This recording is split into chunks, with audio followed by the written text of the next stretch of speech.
بالله من الشيطان الرجيم. بسم الله الرحمن الرحيم.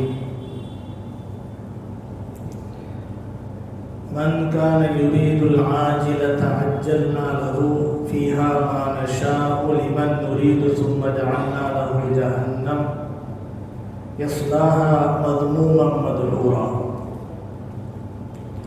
ومن أراد الآخرة وسعى لها سعيها وهو مؤمن فأولئك كان سعيهم مشكورا كلا نمد هؤلاء وهؤلاء من عطاء ربك وما كان عطاء ربك محظورا انظر كيف فضلنا بعضهم على بعض وللآخرة أكبر درجات وأكبر تفضيلا. صدق الله العظيم وصدق رسوله النبي الكريم ونحن على ذلك من الشاهدين والشاكرين والحمد لله رب العالمين. எல்லா புகழும் ஏக வல்லவனாம் அல்லாஹ்வுக்கே உரித்தாகுக. ஸலவாத்தும் ஸலாமும் சங்கைமிக்க பெருமானார் முஹம்மது முஸ்தபா ஸல்லல்லாஹு அலைஹி வஸல்லம் அவர்களின் மீதும் அன்னாரின் கிளையார்கள், தோழர்கள், சுஹதாக்கள், சாலிஹீன்கள், வலிமார்கள், உலக முஸ்லிம்கள் அனைவரின் மீதும், குறிப்பாக இங்கே வருகை தந்திருக்கக்கூடிய நம் அனைவரின் மீதும் எல்லாம் வல்ல அல்லாஹ்வின் பேரருளும் பேருபகாரமும் என்றென்றும் நிரந்தரமாக நிலவட்டுமாக. சங்கைக்கும் பெருமதிப்பிற்கும் உரிய பெரியார்களே, கண்ணியத்திற்குரிய எல்லாம் வல்ல அல்லாஹ்வின் நல்லடியார்களே, அல்ஹம்துலில்லாஹ், அல்லாஹ்வுடைய மாபெரும் கருணையினால் இன்று சூரத்து பனு இஸ்ராயில் என்ற அத்தியாயத்தினுடைய 18வது வசனம் முதல் சில வசனங்களுக்கு விளக்கம் சொல்லப்படுகின்றன. கடந்த வாரம் நான் பேசுகிற போது முந்திய சமுதாய மக்களை அல்லாஹ் சுப்ஹானஹு வ தஆலா பல கூட்டத்தினரை அழித்திருக்கிறான். நூஹ் அலைஹிஸ்ஸலாம் அவருடைய காலத்துக்கு பிறகு பல சமுதாய மக்களை அல்லாஹ் அழித்திருக்கிறான் என்ற விஷயங்களை பற்றி அழிக்கப்பட்ட கூட்டமாகிய ஆது கூட்டத்தார்கள், சமூது கூட்டத்தார்கள், அஸ்ஹாபுல் ஐக்கா என்று சொல்லப்படக்கூடிய ஷுஐப் அலைஹிஸ்ஸலாம் அவருடைய கூட்டத்தார்கள், லூத் அலைஹிஸ்ஸலாம் அவருடைய கூட்டத்தார்கள், ஃபிரௌனுடைய கூட்டத்தார்கள், இவர்களெல்லாம் அழிக்கப்பட்ட செய்திகளை பற்றி கடந்த வாரம் பேசினோம். அல்லாஹ் சுப்ஹானஹு வ தஆலா நூஹ் அலைஹிஸ்ஸலாம் அவருடைய காலத்துக்கு பிறகு பல சமுதாய மக்களை நாம் அழித்திருக்கிறோம் என்று அல்லாஹ் சொல்வதற்கு காரணம் என்ன? அப்படி என்றால், நூஹ் அலைஹிஸ்ஸலாம் அவருடைய காலத்திற்கு முன்னால் பாவம் செய்யக்கூடிய மக்களே இருக்கவில்லையா என்று நாம் கேட்போமே. ஆனால் அதற்கான அழகான பதிலை ரயீசுல் முஃபஸ்ஸிர் என்று சொல்லப்படக்கூடிய சையதுனா இப்னு அப்பாஸ் ரலியல்லாஹு அன்ஹுமா அவர்கள் சொல்லுகிற போது, கான பைன ஆதம் பனு அலைஹிம் ஸலாத்து வஸ்ஸலாம் அஷரத்து குரூனி குல்லுஹும் அலல் இஸ்லாம். நூஹ் அலைஹிஸ்ஸலாம் அவருடைய காலத்துக்கும் ஆதம் அலைஹிஸ்ஸலாம் அவருடைய காலத்துக்கும் மத்தியிலே 10 சந்ததியினர் வந்தார்கள், 10 தலைமுறையினர் வந்தார்கள். அதிலேயும் பல நபிமார்கள் வந்திருக்கிறார்கள், அதிலேயும் பல ரசூல்மார்கள் வந்திருக்கிறார்கள். இந்த நிலையில் அந்த மக்கள் அனைவருமே முஸ்லீமாக இருந்தார்கள். முஸ்லிம்களை அல்லாஹ் என்ன செய்ய மாட்டான்? அழிக்க மாட்டான். பாவங்கள் அதிகரிக்கிற போது பல மக்களுக்கு பல தண்டனையான பல வேதனைகளை கொடுப்பானே தவிர ஒட்டுமொத்தமாக அனைவரும் அழிக்கப்படுவது என்பது இணை கற்பித்து பாவத்தில் ஏற்படக்கூடிய மக்களைத்தான் அல்லாஹ் அழிப்பான். அந்த வகையில் நாம் அடிக்கடி சொல்வதை போல நூஹ் அலைஹிஸ்ஸலாம் அவருடைய காலம் வரை வந்த நபிமார்கள் யாரும் உபுதுல்லாஹ வலா துஷ்ரிகு பிஹி ஷையாங்கிற பிரச்சாரத்திற்கு உரியவர்களாக வரவில்லை. அல்லாஹ் ஒருவனை மட்டுமே வணங்குங்கள், அவனுக்கு இணை வைக்காதீர்கள் என்ற உபதேசத்தை எந்த நபியும் சொல்லவில்லை, சொல்ல வேண்டிய அவசியமும் இல்லை. இணை வைத்தலை அவர்கள் நினைத்தே பார்க்கவில்லை. நூஹ் அலைஹிஸ்ஸலாம் காலம் வரை எல்லோருமே முஸ்லீமாகத்தான் இருந்தார். அல்லாஹ் ஒருவனை மட்டும்தான் வணங்க வேண்டும் என்ற கொள்கையின் பிடிப்பிலே தான் எல்லா மக்களுமே இருந்தார்கள். ஆனால் அந்த மக்களிடத்தில் பாவங்கள் இருந்தன, பலவிதமான பாவங்கள் இருந்தன. ஆனால் அந்த மக்களிடத்தில் இணை வைப்பு என்ற இறை மறுப்பு என்ற பாவங்கள் இல்லாததின் காரணத்தினால் அந்த மக்களை நேர்வழியின் பக்கமாக உபதேசம் செய்து அழைக்கக்கூடிய பணிகளிலே நபிமார்கள் வந்திருக்கிறார்கள். ஆனால் அந்த நபிமார்களுக்கெல்லாம் அல்லாஹ் ஒருவனை மட்டுமே நீங்கள் வணங்குங்கள், அவனுக்கு இணை வைக்காதீர்கள் என்று சொல்ல வேண்டிய அத்தியாவசிய நிலை அவர்களுக்கு ஏற்படவில்லை. நூஹ் அலைஹிஸ்ஸலாமுடைய காலத்துக்கு முன்பு, சற்று முன்புதான் அந்த மக்கள் என்ன செய்தார்கள்? தங்களிலே இருந்த மூதாதையர்களுக்கு மரியாதை செய்ய வேண்டும் என்ற அடிப்படையில் சில போட்டோக்களை, சில சிலைகளை, சிற்பங்களை முன்னால் வைத்து குனிந்து எழுந்தார்கள். அதன் பிறகு சாஷ்டாங்கம் செய்தார்கள். கடைசியாக அவர்களே தங்களுடைய வணக்கத்திற்குரிய தெய்வங்கள் என்பதாக ஆக்கிக்கொண்டு இணை வைக்கக்கூடிய பழக்கத்திற்கு ஆளாகிற போதுதான் நூஹ் அலைஹிஸ்ஸலாம் அவர்களை அல்லாஹ் அனுப்பினார். இணை வைக்காதீர்கள் என்ற பிரச்சாரத்திலே முழுமூச்சாக ஈடுபட்ட செய்தனா நூஹ் அலைஹிஸ்ஸலாத்து வஸ்ஸலாம் அவர்கள் 950 வருடங்கள், 1000க்கு 50 வருஷம் கம்மி, 950 வருடங்கள் இறை பிரச்சாரத்தில் அல்லாஹ்வினுடைய ஏகத்துவ கொள்கை எடுத்துச் சொல்லக்கூடிய வழிகாட்டலில் மிகவும் முழுமூச்சாக ஈடுபட்டார்கள்.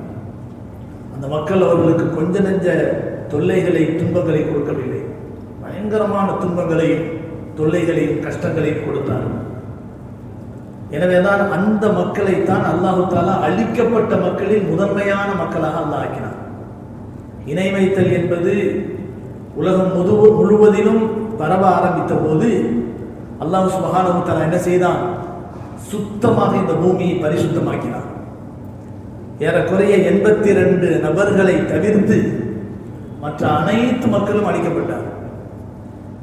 இணை வைப்பை புறக்கணித்து ஏகத்துவத்தை எடுத்து நடந்த நன்மக்களாக இருந்த அந்த முஃமினான விசுவாசிகளான 82 நபர்கள் மட்டும்தான் நூஹ் அலைஹிஸ்ஸலாம் அவர்களுடைய கப்பலிலே ஏற்றப்பட்டார்கள்.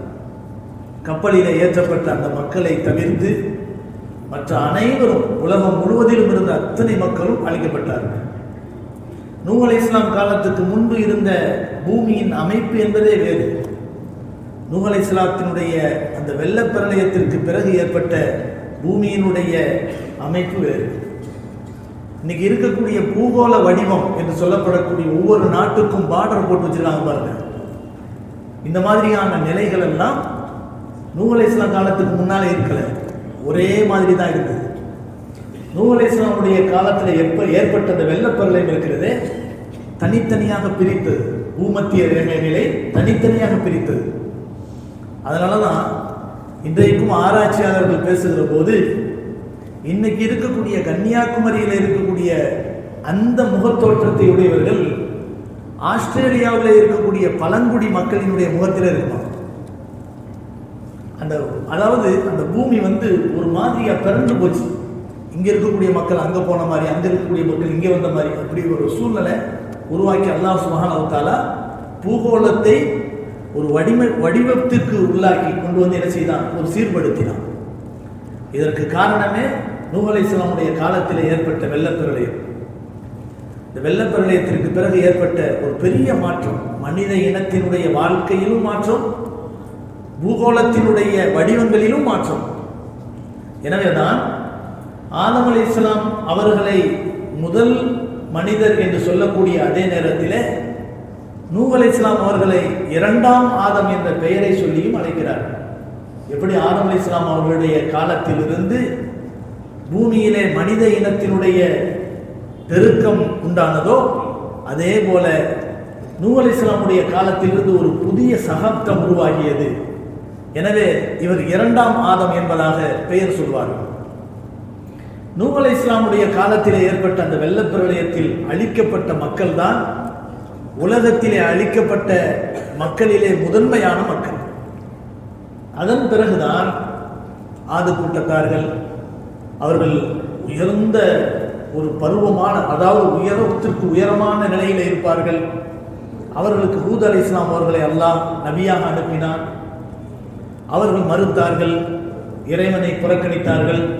எங்களுக்கு எல்லாம் தெரியும் என்ற அகந்தையில், ஆணவத்தில் தலைக்கணம் கொண்டு ஆடினார்கள். அல்லாஹ் அவர்களை 7 இரவு 8 பகலை கொண்டு அல்லாஹ் 8 பகலிலே அடித்த அந்த சூறாவளி காற்றின் மூலமாக அல்லாஹ் அழித்தான்.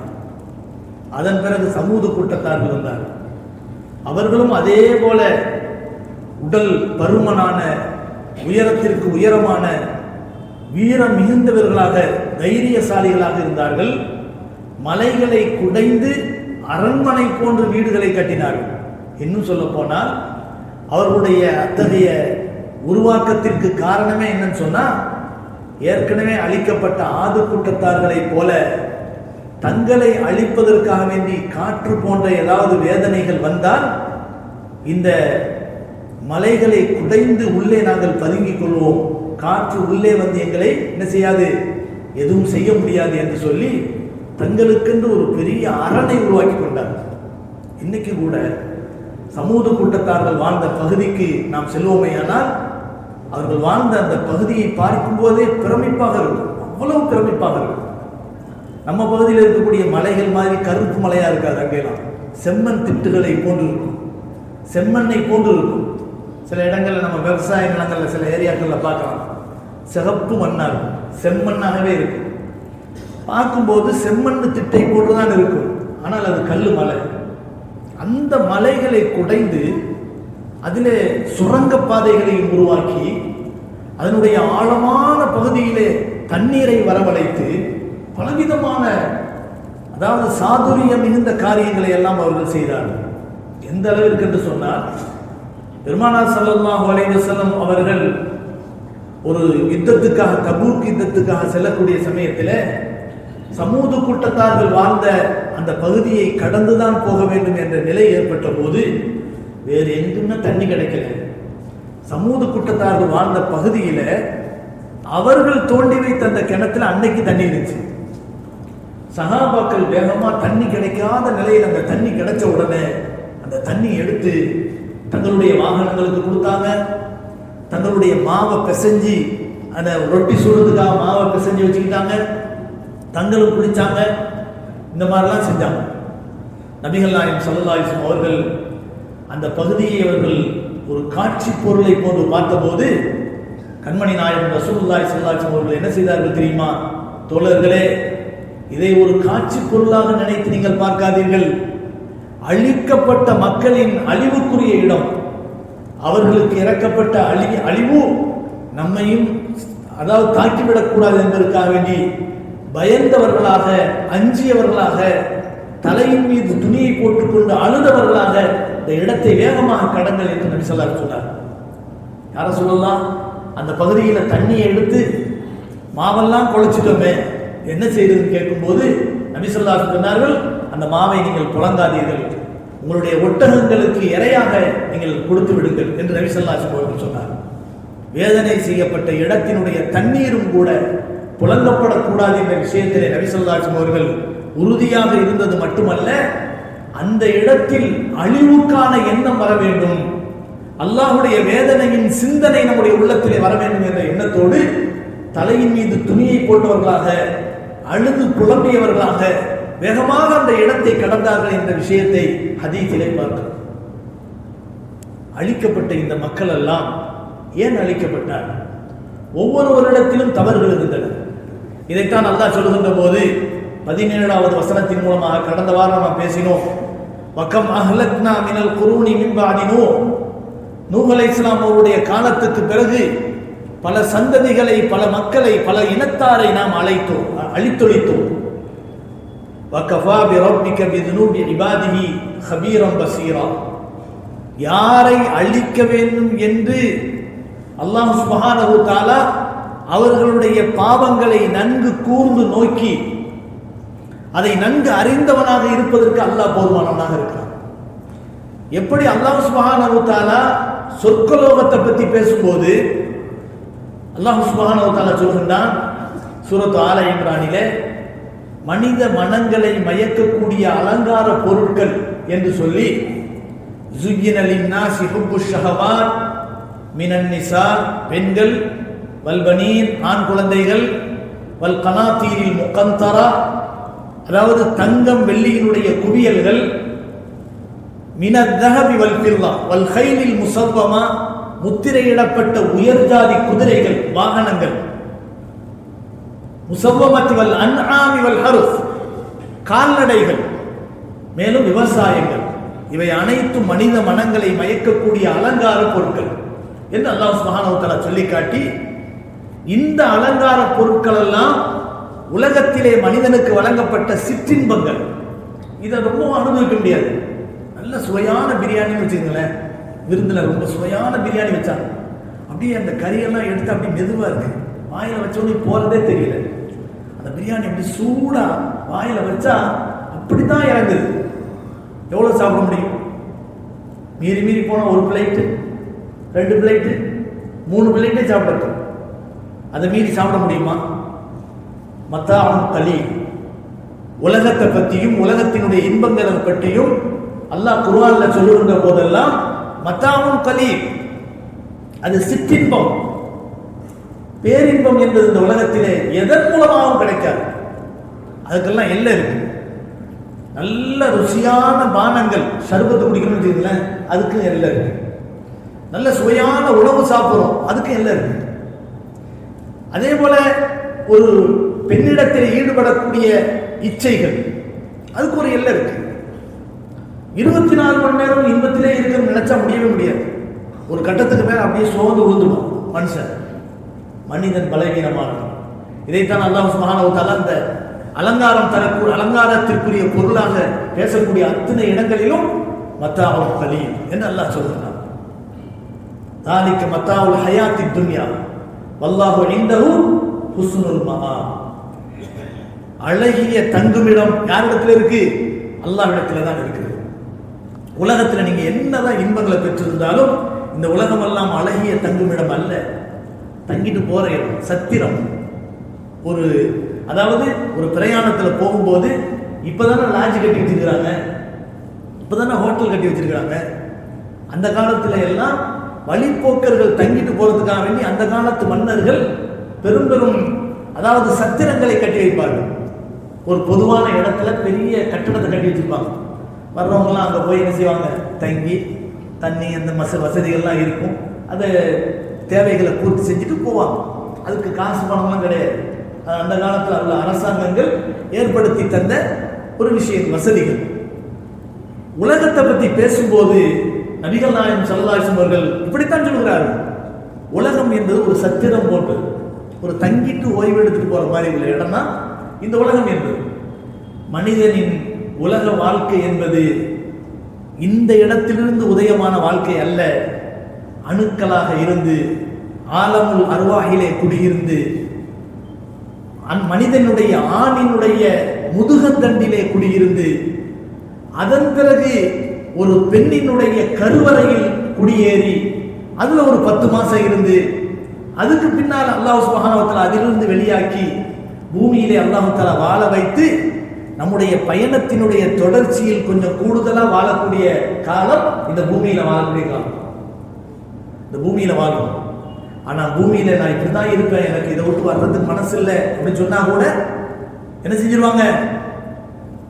இஸ்ராயில் மலக்குல் மௌத் பிடிச்சி இழுத்து போயிடுவாங்க. மனிதன் தாயினுடைய கருவிலிருந்து பிறக்கின்ற போது கதறி அழுது கொண்டு பிறக்கிறான். ஏன்? இது எனக்கு ரொம்ப சொர்க்கமா தெரியுது, நல்லா இருக்குது, இதை விட்டு நான் வரமாட்டேன் அப்படின்னு அழுவான். அழுவும் போது பிடிச்சி ஒரு 10 மாசம் கடந்துருச்சுன்னு வச்சுக்கோங்களேன், டாக்டர் என்ன செஞ்சிருவாங்க? கீறி கிழிச்சு அந்த குழந்தைய பிடிச்சி இழுத்து என்ன செஞ்சிருவாங்க? நீ உள்ள இது வரைக்கும் இதுக்கு மேல இருக்கக்கூடாது, உனக்கு ஆபத்து, உன் தாய்க்கு ஆபத்து அப்படின்னு சொல்லி என்ன செஞ்சிருவாங்க? வெளியே எடுத்துருவாங்க. அப்பதான் அந்த குழந்தை கதறுது. அதுக்கு பின்னால மனுஷனுடைய மனசு எப்படி ஆயிடுது தெரியுமா? ஆஹா, அதை பெருசா நினைச்சோம், இங்க வந்தா சொர்க்கமே தெரியுது, பரவாயில்லை, இது நல்லா இருக்க அப்படின்னு சொல்லிட்டு இதுல போகலாம். ஆனா நபிகள் நாயகம் ஸல்லல்லாஹு அலைஹி வஸல்லம் காலத்துல இப்னு உமர் ரலியல்லாஹு அன்ஹுமா அவர்கள் தங்களுடைய இடிபாடுகளில் இருந்த ஒரு வீட்டை செப்பனிட்டுக் கொண்டிருந்தார். நபி அவர்களுடைய மைத்துனர் தான் இப்னு உமர் ரலியல்லாஹு அன்ஹு. தன்னுடைய கட்டடத்தை கொஞ்சம் சரி பண்ணிக்கிட்டு இருந்தாங்க. அப்போ நபிகள் நாயகம் ஸல்லல்லாஹு அலைஹி வஸல்லம் அவர்கள் அவருடைய தோள் புஜத்தின் மீது கை வைத்தார்கள். இப்னு உமர் என்ன செய்கிறார்? உடைந்த என்னுடைய வீட்டை சரி செய்து கொண்டிருக்கிறீங்க யா ரசூலுல்லாஹ் என்று சொன்னபோது நபிகள் நாயகம் ஸல்லல்லாஹு அலைஹி வஸல்லம் சொன்ன வார்த்தை தான், இப்னு உமர் குன் ஃபி துன்யா கஅன்னக கரீப் அவ் ஆபிர் சபீல். இந்த உலகத்தில் நீ ஒரு வழிபோக்கனை போன்றிரு அல்லது ஒரு பரம ஏழையை போன்றிரு. எனக்கென்று ஒரு சொந்த வீடு இல்லை, சொந்த குடியிருப்பு இல்லை, சொந்த வாகனம் இல்லை, எதுவுமே இல்லை. நான் ஒரு போற போக்கில் போய்கிட்டு யாராவது தந்தா சாப்பிட்டு போற மாதிரியான உள்ள ஏழை அப்படிங்கிற மாதிரி இருக்கு. எதையுமே நிரந்தரம் என்பதாக நினைத்திருக்காது என்று நபிகள் நாயகம் ஸல்லல்லாஹு அலைஹி வஸல்லம் சொன்னார்களே. இதுக்கு அர்த்தம் என்ன தெரியுமா? நீ செப்பனிடக்கூடிய இந்த வீடும் ஒரு நாள் அழிந்துவிடும், இது நிரந்தரம் அல்ல. ஆனால் நிரந்தர உலகத்துக்காக நீ தயார் செய்ய வேண்டிய காரியங்கள் நிறைய இருக்கின்றன என்ற விஷயத்தை தான் நபிகள் நாயகம் ஸல்லல்லாஹு அலைஹி வஸல்லம் நமக்கு சொல்லித் தருகிறார். இன்னைக்கு எல்லா வேலையும் விட்டுட்டு பள்ளிவாசல்ல வந்து உட்கார்ந்து 5 நேர தொழுகைகளை நம்ம தொழுகிறோம், பயபக்தியோடு குர்ஆன் ஓதுறோம், நாம திக்ரு செய்கிறோம், அல்லாஹ்வுடைய நினைவில் மூழ்கிறோம், இது மாதிரியான நல்ல மஜ்லிஸ்களிலே கலந்து கொள்கிறோம் என்று சொன்னால் நமக்கெல்லாம் வேலை வெட்டி இல்லையா? வெளியில ஒரு பெரிய சமுதாயம் இன்பத்திலே மூழ்கி கொண்டு கடை வீதிகளிலே உலா வந்து கொண்டிருக்கிறார்களே, நமக்கு அப்படிப்பட்ட இன்பங்கள் இல்லையா? நம்முடைய நோக்கம் என்ன தெரியுமா? இப்படியாவது கொஞ்ச நேரம் அல்லாஹ் தந்த நேரத்தை அவனுக்காக பயன்படுத்துவதன் மூலம் மறுமையை நான் சாதகமாக்கிக் கொள்ளலாமே என்ற ஒரு எண்ணத்தோடு தான் நாம் அமர்ந்திருக்கிறோம். இதுக்கு அல்லாஹ் கொடுக்கக்கூடிய மதிப்பு என்ன தெரியுமா? அவனை பற்றி பேசப்படக்கூடிய இந்த புனிதமான பாக்கியத்திற்குரிய இந்த இடத்திலே மலக்குமார்களை சூழ வைக்கிறான். மலக்குமார்கள் என்ன செய்கிறார்கள்? அப்படியே சூழ்ந்து கொள்கிறார்கள், நெருக்கி அமர்கிறார்கள்.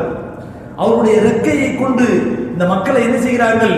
தடவி கொடுத்து அவர்களுக்கு வாழ்த்து தெரிவிக்கிறார்கள். இவ்வாறு இல்மை தேடிய ஒரு கூட்டத்துக்காக வேண்டி அல்லாஹு தாலா மலக்குமார்களை இறக்கி அவர்கள் ரஹ்மத்தினுடைய அந்த இறக்கையை விரித்து அவர்கள் அப்படியே மூடி என்ன செய்கிறார்கள்? வானலோகம் வரைக்கும் அந்த அடியார்களை மூடிக்கொள்கிறார்கள். ஒவ்வொரு நாளும் அல்லாஹ்வுடைய ஏற்பாட்டிலே நடக்கக்கூடிய ஒரு காரியம் தெரியுமா? காலையும் மாலையும் மலக்குமார்களுடைய வரவும் போக்குவரவும் நடந்து கொண்டே இருக்கின்றன. போக்குவரத்து நிகழ்வும் நடந்து கொண்டே இருக்கின்றன. காலையில் வரக்கூடிய மலக்குமார்கள் அல்லாஹ்வை பற்றி நினைவு கூறக்கூடிய மக்களின் திரள்களை தேடுகிறார்கள். இது மாதிரியான மஜ்லிஸ்கள் கிடைத்துவிட்டால், தோழர்களே இங்கே வாருங்கள், அல்லாஹ்வை பற்றி பேசப்படக்கூடிய ஒரு அழகான மஜ்லிஸ் இங்கே இருக்கிறது என்று சொன்னவுடன் வந்தவர்கள் எல்லோரும் வந்து ஒன்றாக ஓடி கூடுகிறார். ரஷியத்தும் ஒரு ரஹ்மா. இத்தகைய சபைகளிலே அல்லாஹ்வுடைய ரஹ்மத் மூடிக்கொள்கிறது. அல்லாஹ் தஆலா என்ன செய்கிறான்? அவர்கள் மீது சக்கீனா என்ற அமைதியை இறக்குகிறான். இப்படியெல்லாம் நாம் அல்லாஹ்வுக்காக நேரம் கொடுக்கிற போது அல்லாஹ் சுப்ஹானஹு வ தஆலா கொடுக்கக்கூடிய சன்மானம் என்ன தெரியுமா? இதன் மூலம் ஏற்படக்கூடிய மன அமைதி, மன திருப்தி, அந்த மலக்குமார்களுடைய நெருக்கம், சக்கீனாவினுடைய இரக்கம், இவை அனைத்தும் நம்முடைய வாழ்க்கையிலும் நம்முடைய உடல் அளவிலும் ஏற்படக்கூடிய எத்தனையோ பாதகங்களை போக்கி நமக்கு நன்மையாக முடியக்கூடிய ஒரு விஷயத்தை அல்லாஹ் உருவாக்குகிறார். இத்தகைய ஒரு பேரின்பம் இந்த உலகத்தினுடைய அன்றாட அலுவல்களில் கிடைக்காது என்பதைத்தான் அல்லாஹ் சொல்லுகிற போது உலகம் என்பது ஒரு சிற்றின்பம் என்றே பேசுகிறான். அதற்கு அடுத்து அல்லாஹ் பேசுகிற போது என்ன சொல்கிறான் தெரியுமா? நபியே நீங்கள் கேளுங்கள், அவ் நபிவுக்கும் பிகைரின் என்றாலே, மேலே சொல்லப்பட்ட அலங்கார பொருட்களாக இருக்கக்கூடிய பெண்கள், ஆண் குழந்தைகள், தங்கம் வெள்ளியினுடைய குவியல்கள், உயர்ஜாதி வாகனங்கள், கால்நடைகள், விவசாய நிலங்கள், இவை அனைத்தும் உங்களுடைய உள்ளங்களை கவர்கின்றன. ஆனால் இதை விட மிக சிறந்த செல்வத்தை உங்களுக்கு நான் சொல்லி தரட்டுமா அப்படின்னு கேளுங்க. சொல்லிவிட்டு அல்லாஹ் கேட்கிறான், யாருக்கு கிடைக்கும் என்பதை முதல்ல அல்லாஹ் சொல்றான். லில்லதீன தக்கோ இன்த ரப்பிஹிம் ஜன்னாத்துன் தஜ்ரி மின் தஹ்திஹல் அன்ஹாரு காலிதீன ஃபீஹா வ அஸ்வாஜுன் முத்தஹ்ஹரத்து வ ரிضவானும் மினல்லாஹ் வல்லாஹு பஸீரும் பில் இபாத். இங்க நம்ம கவனிக்கணும். யாருக்கு இது கிடைக்கும் என்று சொன்னால், யார் அல்லாஹ்வை அஞ்சி ஒவ்வொரு காரியத்திலும் நடவடிக்கைகளிலும் பயபக்தியோடு வாழ்ந்தார்களோ அவர்களுக்கு கிடைக்கும். அது என்ன கிடைக்கும்? ஜன்னாத்துன் தஜ்ரி மின் தஹ்திஹல் அன்ஹார், சதாவும் ஆறுகள் ஓடிக்கொண்டே இருக்கக்கூடிய பசுமை நிறைந்த செழுமை நிறைந்த சுவனலோகங்கள் அவர்களுக்கு கிடைக்கும். காலிதீன ஃபீஹா, அதிலே அவர்கள் நிரந்தரமாக இருப்பார்கள். உலகத்திலே எதை இன்பம் என்று ஒரு மனிதன் நினைத்தானோ அவற்றை பெற்ற மனிதன் அவனால் விரும்பாவிட்டாலும் அதை கை கழுவி விட்டு போய்தான் அவன். ரொம்ப பாசத்திற்குரிய ஒரு மனைவியை கல்யாணம் பண்ணான்னு வச்சுக்கோங்களேன். அந்த மனைவி ஒரு 10 வருஷம் 15 வருஷம் வாழ்ந்தார். அந்த மனைவியை விட்டு அவனால் பிரியவே முடியாது. ஏதோ நோய் வந்துச்சு, எல்லாம் காப்பாற்றணும். ஏதோ நோய் வந்துச்சு, டாக்டர் சொல்லிட்டாரு இன்னும் 1 மாசம் தான் 2 மாசம் தான் இருப்பாரு அப்படின்னு சொல்லிட்டாரு. அவரால் மனைவி விட்டு பிரிய முடியல. இப்போ மனைவிட்டு சொல்றாரு, நான் இந்த உலகத்தை விட்டு போறேன், இந்த 2 மாசம் தான் அவன் உயிரோட இருப்பேன்னு சொல்றாரு, நீனும் சேர்ந்து வந்துடுவேன், போவோம். வருவாங்க மனைவி. எந்த மனைவியாவது சரிங்க நான் உங்க கூட வந்துடுறேங்க. உடன்கட்டை ஏறுற காலம் ஒன்று இருந்துச்சு. அந்த காலத்துல உடன்கட்டை ஏறுதல் இந்த நாட்டில் இந்த மாதிரியான கொடூரங்கள் நடந்தன. கணவன் இறந்து விட்டால் அதன் பிறகு மனைவி வாழ்வதற்கு தகுதி இல்லாதவள், அவளை பிடிச்சு இழுத்துட்டு வந்து கை காலையெல்லாம் கட்டி இவனை எரிக்கும் போது அவளையும் சேர்த்து எரிச்சுவான். அவன் செத்தவனை இருக்கிறாங்க, இவளை உயிரோடு உடன்கட்டை ஏற்றுவார்கள். எவ்வளவு பெரிய கொடுமை நினைச்சு பாருங்க. ஒரு சாதாரண ஒரு புழுவாக இருந்தாலும் வெயில்ல கிடந்து துடிக்குதே, அதுக்கு இருக்கக்கூடிய உணர்வு ஒரு மனிதனுக்கு இருக்குமா இருக்காதா? அந்த மாதிரிலாம் அநியாயம் பண்ணாங்க இந்த நாட்டில். இந்த நாட்டில் அப்படி நடந்துச்சு. அப்படி நடத்திய கூட்டம் இன்னைக்கு இருக்குது இந்த நாட்டில். அதை தான் திருப்பி கொண்டு வரணும் பார்க்குறாங்க. அதை திருப்பி கொண்டு வரணும் அப்படின்னு பார்க்குறாங்க. நான் தான் என்ன ஆகுறது? ஆனால் அல்லாஹ் சுப்ஹானஹு வ தஆலா சொல்றான், இப்படிலாம் அறகுறையா விட்டுட்டு போற உலகம் இல்லை இந்த உலகம். பரிசுத்தமான மனைவி கிடைப்பாங்க, பரிசுத்தமான இன்பங்கள் கிடைக்கும். ஆனால் காலிதீன ஃபீஹா, அதில் அவர்கள் நிரந்தரமாக இருப்பார்கள். அது மட்டுமல்ல, வரிதுவானும் மினல்லாஹ், அல்லாஹ்வுடைய பொருத்தமும் கிடைக்கும் அப்படின்னு சொல்லிட்டு இந்த இன்பங்களையும் பேரின்பங்களையும் நிரந்தர சொர்க்கலோகத்தையும் தருவதற்கு தகுதி வாய்ந்தவர்கள் யார் என்று அல்லாஹ் கூர்ந்து கவனிக்கிறான் என்று அல்லாஹ் சொல்றான். அதே மாதிரி உலகத்துல யாருக்கு வேதனையை அல்லாஹ் அனுப்புகிறானோ அவர்கள் வேதனைக்கு தகுதியானவர்கள் தானா என்பதை அல்லாஹ் கூர்ந்து கவனிக்கிறான். அதுதான் இந்த வசனத்தில் சொல்றான், வகஃபா பிரப்பிக பிதுனூபி இபாதிஹி ஹபீரம் பஸீரா. அவர்களுடைய பாவங்கள் என்ன என்பதை நன்கு அறிவதற்கும் கூர்ந்து கவனிப்பதற்கும் அல்லாஹ் போதுமானவனாக இருக்கிறான். இந்த ஆது கூட்டத்தாரை அழிச்சதெல்லாம் அநியாயங்க, அவன் வேலை ஒன்று இருந்தான் அப்படின்னு யாரும் சொல்ல முடியாது. இந்த சமூக கூட்டத்தாரெல்லாம் பாவங்க, அவனையெல்லாம் அழிச்சது ரொம்ப அநியாயங்க அப்படின்னு யாரும் சொல்ல முடியாது. அவன் என்னென்ன செஞ்சான் அப்படிங்கிற விஷயத்தை உள்ரங்கம் வெளிரங்கம் அனைத்தையும் நன்கு அறிந்தது யார்? அல்லாஹ் ஒருவனாக இருக்கிறான். யாரை அழிப்பதின் மூலம் வரக்கூடிய சந்ததிகள் பாதுகாக்கப்படுவார்கள் என்பதையும் அல்லாஹ் அறிந்திருக்கிறான். ஹிதர் அலைஹிஸ்ஸலாத்தினுடைய வரலாறு நம்ம பார்க்கிறோம்ல, சூரத்துல் கஹ்ஃப்ல அல்லாஹ் தஆலா 4 நிகழ்ச்சிகளை பேசுறான். அதுல ஒரு நிகழ்ச்சி என்ன? ஹிதர் அலைஹிஸ்ஸலாம் அவர்களும் மூசா அலைஹிஸ்ஸலாம் பயணம் செஞ்சது. அந்த பயணத்தில் ஹிதர் அலைஹிஸ்ஸலாம் என்ன செஞ்சாங்க? ஒரு ஊர்ல நல்லா விருந்து கொடுத்தாங்க, சாப்பாடு கொடுத்தாங்க, தண்ணிலாம் கொடுத்தாங்க, கவனிச்சாங்க. அந்த ஊர்ல தெருவில் விளையாடிக்கிட்டு இருந்த ஒரு குழந்தைய கழுத்தை நெரிச்சு என்ன செஞ்சாங்க? சாவடிச்சிட்டாங்க. மூசா அலைஹிஸ்ஸலாத்துக்கு சரியான கோபம். என்னங்க, ஒரு பச்சை புல்ல இதை போய் கழுத்தை திரும்பி சாவடிச்சிட்டீங்களே, இது அநியாயம் இல்லையா? கடைசியா 3 காரியங்களை செஞ்சாங்க. அந்த 3 காரியங்களும் மூசா அலைஹிஸ்ஸலாத்துக்கு விதர்ப்பமா தெரிஞ்சிச்சு, அது ரொம்ப வெறுப்பானதா தெரிஞ்சிச்சு. இந்த ஹிதர் அலைஹிஸ்ஸலாம் செஞ்சது அநியாயமா தெரிஞ்சிச்சு. ஆனா மூசா அலைஹிஸ்ஸலாத்துக்கு ஹிதர் அலைஹிஸ்ஸலாம் சொன்ன அந்த 3 காரியங்களினுடைய விளக்கத்திலும் இந்த குழந்தைய கழுத்தை திரும்பி சாவடிச்சதுக்கு காரணம் என்ன தெரியுமா? இந்த பிள்ளையினுடைய பெற்றோர் ரொம்ப சாலிகானவர்கள். ஆனா இந்த பிள்ளை மட்டும் உயிரோடு இருந்தான்னு சொன்னா பிற்காலத்துல அந்த பெற்றோருக்கு கெட்ட பேரை வாங்கி கொடுத்துருவான். உலகத்துல குழப்பத்திலேயே பெரிய குழப்பவாதியாக இருப்பான். அது அந்த பெற்றோருடைய உள்ளத்துல பெரிய வேதனை உண்டாக்கும். அதனாலதான் அல்லாஹ் தஆலா இவர்கள் இந்த குழந்தையை முளையிலேயே கிள்ள வேண்டும் என்ற அடிப்படையில் அடியிலேயே அவனை அழித்து விட வேண்டும் என்று அல்லாஹ் எனக்கு உத்தரவு கொடுத்தான் என்பதாக யார் சொன்னது? ஹிதர் அலைஹிஸ்ஸலாம் சொன்னாங்க. இது ஒரு பெரிய ரசூல், ஒரு பெரிய நபி மூசா அலைஹிஸ்ஸலாம் அவர்களுக்கு தெரியல. அல்லாஹ்வுக்கு தெரிந்து ஒரு வழிக்கு அல்லாஹ் அதை அறிவித்து அந்த வழி அதை நிகழ்த்துகிறார்கள் என்று சொன்னால் அல்லாஹ் சுப்ஹானஹு வ தஆலா யார் வளர்ந்தால் எப்படி வாழ்வான் என்ற விஷயங்களை நன்கு அறிந்தவனாக இருக்கிறான். அதனாலதான் துவாவை நம்பிக்கையோடு செய்யணும். ஆனால் அந்த துவா ஏற்றுக்கொள்ளப்படாத மாதிரி தெரிஞ்சாலும் நம்ம விட்டுறக்கூடாது. காரணம் என்னன்னு சொன்னா, நாம கேட்கக்கூடிய துவா அங்கீகரிக்கப்பட்டு அது அப்படியே கொடுக்கப்பட்டால் அதுக்கு என்ன பாதிப்புங்கிறது அல்லாஹ்வுக்கு தான் தெரியும். நம்ம மேலோட்டமா பார்க்கணும். என் அண்ணன்லாம் பங்களா கட்டிட்டான், 2-3 கார் வச்சிருக்கிறான், அவன் பிள்ளைங்கள்லாம் அமெரிக்காவிலையும் லண்டன்லையும் இருக்கிறாங்க, எனக்கு ஒன்றுமே இல்லை, நான் நல்லா ஓதி படித்தேன், பிள்ளைங்களை ஆலிமாக்கினேன், ஆஃபீஸாக்கினேன், ஆனால் காசு பணமே இல்லை, இறைவா எனக்கு ஒரு சொந்த வீடு கொடு, எனக்கு ஒரு காராவது கொடு, எனக்கு சாதாரண கார் போதும், அவன் வச்சிருக்கக்கூடிய பெரிய காஸ்ட்லியான கார்லாம் தேவையில்லை, சாதாரண காரை கொடு, அவன் என்னை பார்த்து ஏளனமாக நினைக்கக்கூடாது அப்படிலாம் கேட்குறாரு. அல்லாஹ் காரும் கொடுக்கல, வீடும் கொடுக்கல, வசதியும் வரல, அப்படியே தான் இருக்கிறார். 10 வருஷமா கேட்கிறார், 20 வருஷமா கேட்கிறார். ஆனா அவர் ஒரு உண்மையான மூமினாக இருந்தால் அந்த துவாவை விடவே கூடாது, விடவே மாட்டார். காரணம் என்ன தெரியுமா? அவருக்கு வழங்கப்பட்ட அந்த காரு மாதிரி இவருக்கு வழங்கப்பட்டால் என்ன நடக்குங்கிறது அல்லாஹ்வுக்கு தெரியும். வரக்கூடிய காலத்திலே அதாவது என்ன நடக்கும் சொன்னா, அந்த காரை கொண்டு ஆபத்து வருதுங்கிறது மட்டும் இல்லை, ஒரு மனிதனுக்கு வரக்கூடிய வசதிகள் அல்லாஹ்வை நெருங்குவதற்கு தடையா இருக்கு பத்தியா, அதுவே பெரிய ஆபத்து. நம்ம இன்னைக்கு நல்லா 5 வேளை தொழுகிறோம், நல்லா சக்காத்தெல்லாம் கொடுக்குறோம், முடிஞ்ச அளவுக்கு சதக்கா செய்கிறோம், 4 பேரை பார்த்தா சலாம் சொல்லிட்டு நல்ல அன்பா முகப்பத்தா பாசத்தோட எல்லாம் செய்யறோம், அரவணைச்சு போறோம். நமக்கு வசதி வந்தா அந்த மாதிரி 2-3 கார் அல்லாஹ் கொடுத்தா, சொந்த வீடு பங்களா எல்லாம் கொடுத்தா, உன் மனசு மாறும், உன்னுடைய நிலைமை அப்படி இல்லை அப்படிங்கிறது அல்லாஹ்வுக்கு தெரியும். அதனால அல்லாஹ் நம்மளை என்ன செய்யறான், கொடுக்காம தாமதப்படுத்துறான்.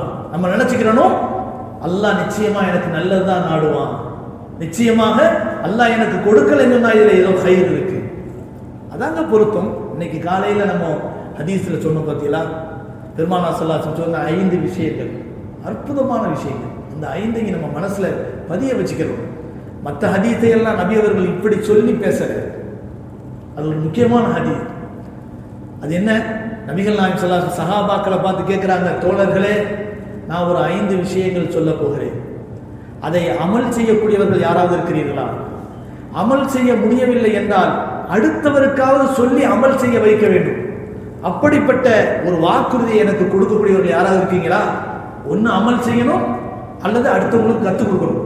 அந்த 5 விஷயங்களை நான் சொல்ல போறேன், யாராவது எனக்கு வாக்குறுதி கொடுக்குறீங்களான்னு கேட்டாங்க.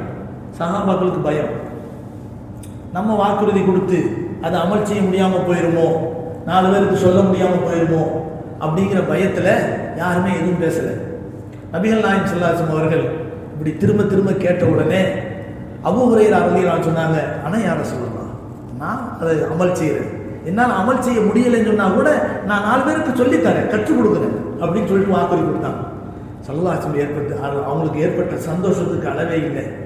பக்கத்துல கூப்பிட்டாங்க, அபூ ஹுரைராவுடைய கையை பிடிச்சிக்கிட்டாங்க. அபூ ஹுரைராவுடைய கையை பிடிச்சிக்கிட்டாங்க. ஆஹத பியதிஹி ஸல்லல்லாஹு அலைஹி வஸல்லம் அவர்கள் அபூ ஹுரைராவுடைய கையை பிடிச்சிக்கிட்டாங்க. வஅத்த 5 கலிமாத், அந்த 5 விஷயங்களை நபி அவர்கள் எண்ணி சொன்னார்கள். இத்தகில் மஹாரிம், அபூ ஹுரைரா ஹராமான விஷயங்களை தவிர்த்து விடு, அல்லாஹ்வை அஞ்சிக்கொள், தகுன் அபதன் நாஸ், நீ பெரிய வணக்கசாலியாக ஆகிவிடலாம். வணக்கசாலி என்பவன் நின்று இரவெல்லாம் நின்று வணங்கக்கூடியவன் அல்ல, மாறாக எது ஹராம் எது ஹலால் என்று ஒவ்வொரு வாழ்க்கையிலும் அணுகுமுறையிலும் பேச்சிலும் நடவடிக்கையிலும் சிரிப்பிலும் பார்த்து பார்த்து அல்லாஹ்வுடைய பக்திக்கு தோதுவாக வாழ்கிறானே அவன் தான் உண்மையான வணக்கசாலி. நம்ம வியாபாரத்திலும் அல்லாஹ்வுடைய பயம் இருக்கும், வணக்கசாலி. விளையாட்டிலும் அல்லாஹ்வுடைய பயம் இருக்க வேண்டும், அது வணக்கசாலி. சிரிப்பிலும் அல்லாஹ்வுடைய பயம் இருக்க வேண்டும், வணக்கசாலி. பேச்சிலும் அல்லாஹ்வுடைய பயம் இருக்க வேண்டும், வணக்கசாலி. பேசுறோம், அடுத்தவனுடைய மனசு நோவினப்பற்றக்கூடாது. நம்ம சிரிக்கிறோம், நம்முடைய சிரிப்பு அடுத்தவனை இலக்காரமாக்கி விடக்கூடாது. நம்முடைய சிரிப்பு அடுத்தவனுக்கு ஆனந்தத்தையும் மகிழ்ச்சியும் தர வேண்டுமே தவிர நம்முடைய சிரிப்பின் மூலம் அடுத்தவனுடைய உள்ளத்தை வேதனைப்படுத்தி விடக்கூடாது. இப்படிப்பட்ட நிலை இருந்தால் தக்குவா.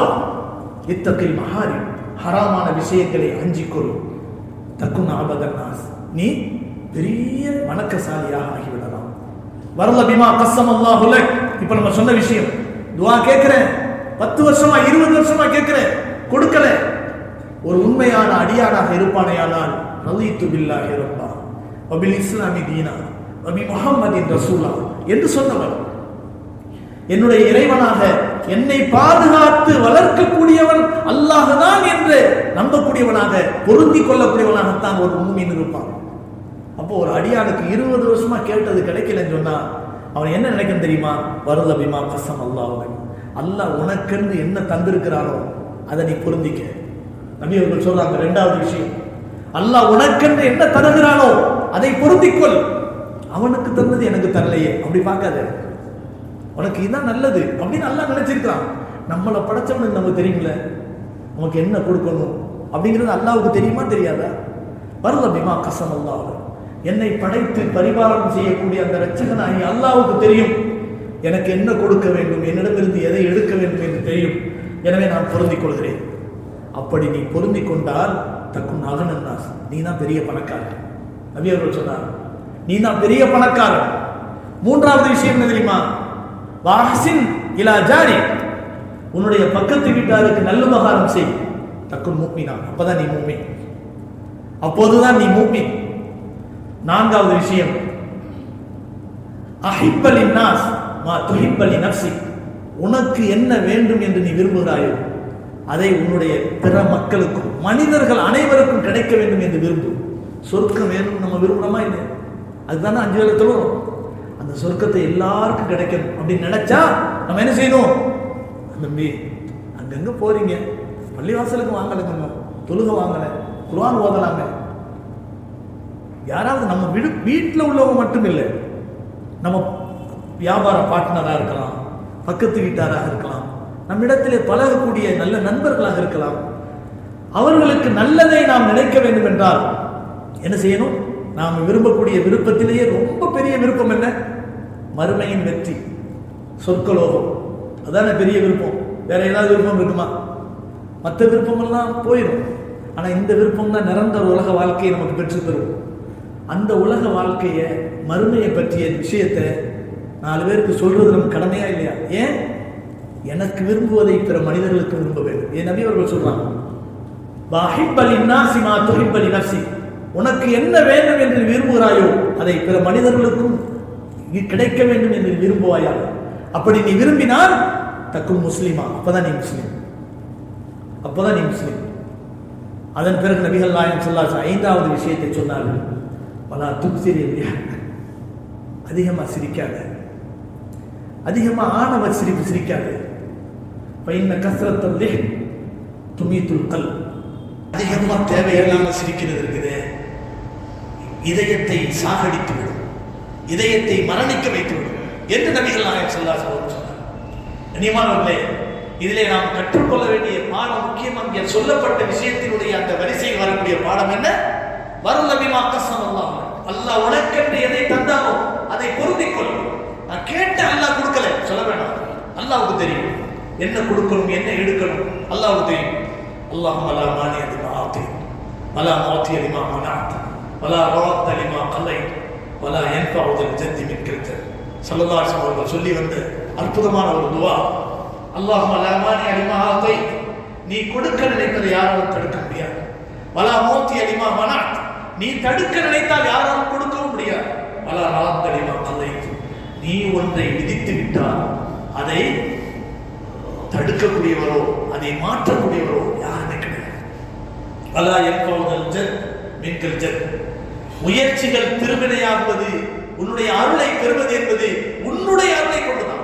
நம்ம தொழுகிறோம், வணங்குறோம், துஆ செய்றோம், திக்ர் செய்றோம், எல்லாமே அல்லாஹ்வுடைய அருளை கொண்டுதான் நடக்க முடியுமே தவிர நிச்சயமா நாம நினைச்சா ஒண்ணும் நடக்காது. அல்லாஹ் நம்மளை கொண்டு வந்து இந்த சபையில உட்கார வச்சிருக்கிறான்னு சொன்னா அல்லாஹ் நமக்கு செஞ்ச உதவி, அவன் நாடி இருக்கிறான். அதுக்கு எவ்வளவு பெரிய நன்றி செலுத்த வேண்டும். எத்தனையோ மக்கள் வேறு வேறு எண்ணங்களிலும் சிந்தனைகளிலும் வேறு வேறு இடங்களிலும் அலைந்து திரிந்து கொண்டிருக்கக்கூடிய இந்த நேரத்திலே அல்லாஹ் நம்மளை புனிதமான ஒரு இடத்துல மலக்குமார்களுக்கு மத்தியில ரஹ்மத் இறங்கக்கூடிய ஒரு புனிதமான சபையிலே வந்து அமர வைத்து குர்ஆனுடைய அற்புதமான விளக்கத்தை கேட்க வைக்கிறார் என்று சொன்னால் எவ்வளவு அற்புதமான ஒரு விஷயம். இதுக்கே அல்லாஹ்வுக்கு நாம் நன்றி செலுத்தோம். கண்ணியமானவர்களே, எனவேதான் அல்லாஹ் சொல்லக்கூடிய வசனத்தை இங்கே சொல்றான், இன்ன வகஃபா பிரப்பிக பிதுனூபி இபாதிஹி கபீரன் பஸீரா. எப்படி சொர்க்கலோகத்தை பெறுவதற்கு தகுதி வாய்ந்த அடியார்கள் யார் என்று அல்லாஹ் கூர்ந்து நோக்குகிறானோ, அதே போல அல்லாஹ்வுடைய வேதனைக்கு தகுதி வாய்ந்த கூட்டம் எது என்பதை அல்லாஹ் சுப்ஹானஹு வ தஆலா என்ன செய்கிறான், நன்கு கூர்ந்து நோக்கி விஷயம் அறிந்துதான் அந்த கூட்டத்தாரை அல்லாஹ் தஆலா அளிக்கிறான். எனவே ஒரு மனிதனுக்கு கொடுக்கக்கூடிய விஷயமும் அவனிடமிருந்து எடுக்கக்கூடிய விஷயமும் ஏன், எதற்கு, என்ன காரணம் என்பதை யார் நன்கு அறிந்திருக்கிறார்? அல்லாஹ் நன்கு அறிந்திருக்கிறான் என்று சொல்லிவிட்டு அடுத்த வசனத்தை அல்லாஹ் எப்படி ஆரம்பிக்கிறான் சொன்னா, மன் கான யுரீதுல் ஆஜிலத அஜ்ஜல்னா லஹு ஃபீஹா மா நஷா லிமன் நுரீது சும்ம ஜஅல்னா லஹு ஜஹன்னம் யஸ்லாஹா மதுமூமம் மதுரூரா. உலகத்துக்கு ஆஜிலா அப்படின்னு ஒரு பேர் இருக்கு. ஆஜிலான்னு சொன்னா என்ன தெரியுமா? சீக்கிரமா முடிஞ்சிடும், துரிதமாக முடியக்கூடியது அர்த்தம், சீக்கிரமாக முடியக்கூடியது அர்த்தம். மன்கான யுரீதுல் ஆஜிலா, சீக்கிரமாக முடியக்கூடிய இந்த உலக வாழ்க்கையை யார் நாடுகிறாரோ அஜ்ஜல்னாலும் அவன் நினைக்கிறது கிடைக்கும், அவன் நினைக்கிறது கிடைக்கும், கொடுத்துட்டு நம்ம கொடுப்போம். அஜ்ஜல்னாலும் ஃபீஹா மா நஷா, எவ்வளவு கொடுக்கணும்னு நினைக்கிறோமோ கொடுப்போம். லிமன் நுரீத் சும்ம ஜஅல்னா லஹு ஜஹன்னம், அவன் எவ்வளவு நாடுகிறோமோ அதை கொடுப்போம். ஆனா அவன் நினைச்சது கிடைச்சிருச்சு பெருமிதம் கொள்ள வேண்டாம். அவன் மறுமையை நினைக்கவே இல்லை, உலகத்தை மட்டுமே நினைச்சான், அதுக்கு பாடுபட்டான், அல்லாஹ்வுக்கு எந்த காரியத்தை செய்யல. அதனால அவனுக்கு இந்த உலகத்தை கொடுத்துட்டே இருந்தோம். கடைசியாக சும்ம ஜஅல்னா லஹு ஜஹன்னம், அவனுக்கு நரகத்தை தயார் செய்து வைத்திருக்கிறோம். யஸ்லாஹா மதுமூமம் மதுரூரா, அந்த நரகத்தில் மறுமையை நினைக்காமல், அல்லாஹ்வை நினைக்காமல், உலகத்திற்காக மட்டுமே செயல்பட்ட அந்த மனிதன் உலகத்தினுடைய இன்பங்களை அடைந்து கொண்டான். கடைசியாக அவன் நரகத்தை அடைகிறான். அந்த நரகத்தில் கூடிய சீக்கிரம் எப்படி நுழைவான் என்று சொன்னால், மதுமூமம் மதுரூரா, நிந்திக்கப்பட்டவனாகவும் கேவலப்பட்டவனாகவும் கூடிய சீக்கிரம் அந்த நரகத்திலே நுழைவான். ஆனால் அடுத்த ஆயத்தில் அல்லாஹ் சொல்றான், 19வது வசனம், வமன் அராதல் ஆகிரா, யார் மறுமையை நாடி வஸஅலஹா ஸஅயஹா, அதற்காக வேண்டி பெரிதும் பாடுபட்டு முயற்சி செய்து அமல்களை செய்கிறார்களோ வஹுவ முஃமின், அதுக்கு நிபந்தனை என்ன? நல்ல காரியம் மட்டும் செஞ்சா பத்தாது, ஈமானுடையவனாக இருக்கணும். ஈமானோடு கூடிய நல்ல காரியங்கள் தான் பிரயோஜனம் தரும். வஹுவ முஃமின் ஃபௌலாயிக கான ஸஅயுஹும் மஷ்கூரா, அல்லாஹ் என்ன செய்கிறான், அவனுடைய முயற்சியையும் அவனுடைய இபாதத்தையும் அவனுடைய வணக்க வழிபாடுகளையும் நன்றி கடனோடு அல்லாஹ் ஏற்றுக்கொள்கிறான் என்று அல்லாஹ் சுப்ஹானஹு வ தஆலா சொல்லி காட்டுகிறான். இத்தகைய உலகத்தை மட்டுமே சதமாக குறிக்கோளாக இலக்காக கொண்டு வாழக்கூடிய வாழ்க்கையை விட நாளை மறுமையை இலக்காக கொண்டு வாழக்கூடிய வாழ்க்கை தான் அல்லாஹ்விடத்திலே உகப்பானது, எதிர்பார்க்கப்படக்கூடிய வாழ்க்கை என்ற விஷயத்தை நாம் மனதிலே பதிய வைக்க வேண்டும் என்பதற்காக வேண்டி இந்த 2 வசனங்களின் மூலமாக இம்மை மறுமையின் சிந்தனையை அல்லாஹ் தஆலா நமக்கு சொல்லி காட்டுகிறான். இதனுடைய விளக்கம் இன்ஷா அல்லாஹ் அடுத்த வாரம் சொல்லப்படும். அல்லாஹ் தஆலா எதை சொன்னோமோ எதை கேட்டோமோ அதன்படி அமல் செய்யக்கூடிய பாக்கியங்களை நம் அனைவருக்கும் தந்து அருள்வானாக. வஆஹிரு தஅவானா அல்ஹம்துலில்லாஹி ரப்பில் ஆலமீன்.